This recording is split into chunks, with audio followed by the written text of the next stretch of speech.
When it comes to preventing addiction, there are some special people serving on the front lines.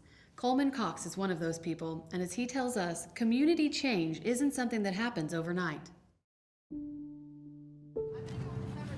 Prevention is about changing the environment so that an entire generation of people in a community have higher skills, they have more resources, they have more ability to thrive, they have less access to drugs and alcohol, they have greater access to treatment if they develop a problem with it. The community has ailments itself that need to be healed in order for the individual that lives in the community to be healthy. My name is Coleman Cox. I'm a certified prevention specialist with Cherokee Nation behavioral health prevention programs. To help explain the work that I do, I use the analogy of the duck in the pond.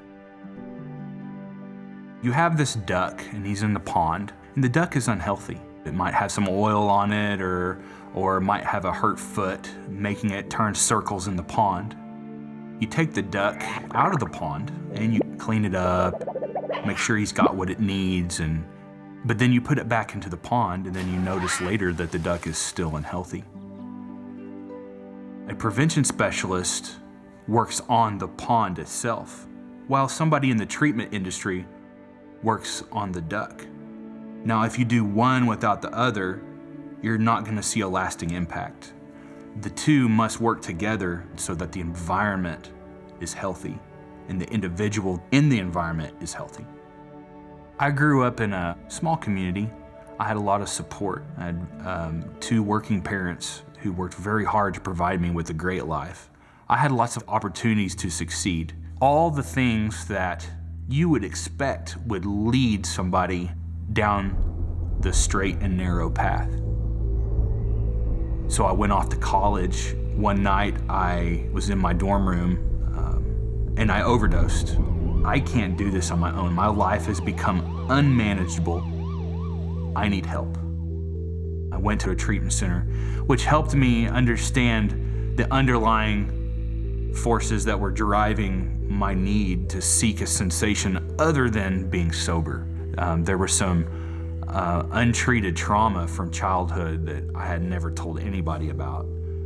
I didn't realize it, but I was self-medicating to cover that trauma. I hit my knees and I prayed to God and I said, God, take this addiction from me.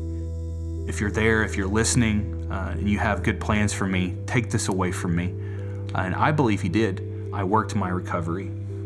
I didn't fight against my recovery. And so all these new skills that I put into place help me every day to stay sober. And that's what I try to help other people do, is discover the skills that they can use to help them stay sober. I started with Cherokee Nation at the Jack Brown Treatment Center. And I started as a technician who worked directly with the clients on day-to-day activities. And I noticed that there were some clients that would leave and they would come back, and they would leave and they would come back.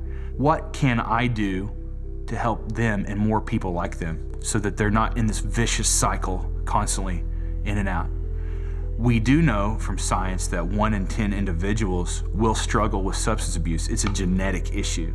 When you're born a Native American, you already have the predisposed genetic material to misuse substances.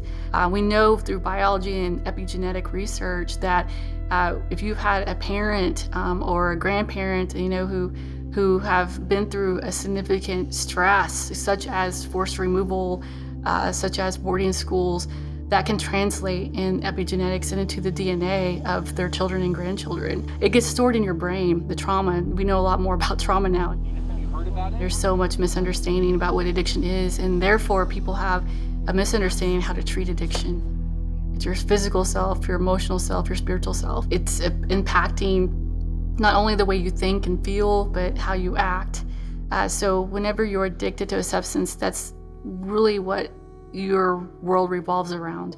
You may have children, you may have loved ones, but sometimes it's hard to see those other folks when you're consumed with trying to feel better.